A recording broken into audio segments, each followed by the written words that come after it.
আলেমদের একজন বড় আলেম প্রতিনিধি হিসেবে দায়িত্ব পেয়েছেন আফামো খালিদুর রহমান, যিনি বর্তমান ধর্ম প্রতিমন্ত্রীর দায়িত্ব পালন করতেছেন, ধর্মমন্ত্রীর দায়িত্ব পালন করতেছেন।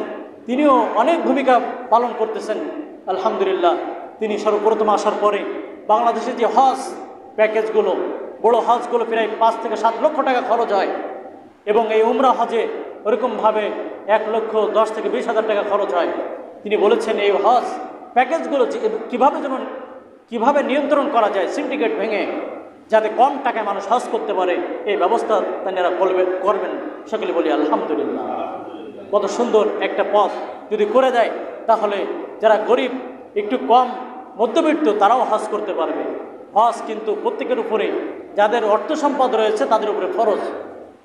আর প্রত্যেকটা মুমিনের হজ করার চিন্তা চেতনা থাকা উচিত, কথা ঠিক কিনা? কারণ হজ হলো মুমিনের ঐক্য। হজ, ওখানে গেলে আল্লাহ রসুলের রওজা আছে, ওখানে অনেক কিছু আছে, কাবা শরীফ আছে, ভালো ভালো জিনিস সেখানে রয়েছে, সেখানে গেলে অনেক কিছুই দেখা যায়।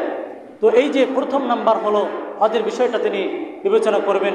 পাশাপাশি ইসলামী ফাউন্ডেশন সহ ওরকমভাবে জাতীয় বাইতুল মুকাররম মসজিদ, এটাও সংস্কার করবেন, বিভিন্ন মাধ্যমে তারা কাজ করবেন ইসলামকে নিয়ে। শুধু তাই নয়, তিনারা বলেছেন যে প্রতিটা মসজিদগুলোতে যেন ইমামদের জন্য একটা বেতন কাঠামো নির্ধারণ করা যায়, এটাও তারা বিবেচনা করতেছেন। আল্লাহ তাদের এই সমস্ত বিবেচনা এবং চেষ্টাকে যেন আল্লাহ সফল করে এই বাংলাদেশকে যেন আল্লাহ সুন্দর একটা বাংলাদেশ, মানুষ যেখানে ইনসাফ বিচার পাবে, ন্যায় বিচার পাবে, সুন্দরভাবে যেন মানুষ জীবনযাপন করতে পারেন। আল্লাহ আমাদের সকলকে সেই তৌফিক দান করেন এবং এই আলেমদেরকে পাশে থাকার এবং সারা বাংলাদেশের সমস্ত ক্ষেত্রে যেন আমরা সহযোগিতা করতে পারি, আল্লাহ তৌফিক দান করেন। সকলেই বলে আমিন। কোরআন হাদিস থেকে যে আলোচনা হলো, আল্লাহ পাক রব্বুল আলামিন আমাদের সকলকে বুঝে আমল করার তৌফিক দান করুক।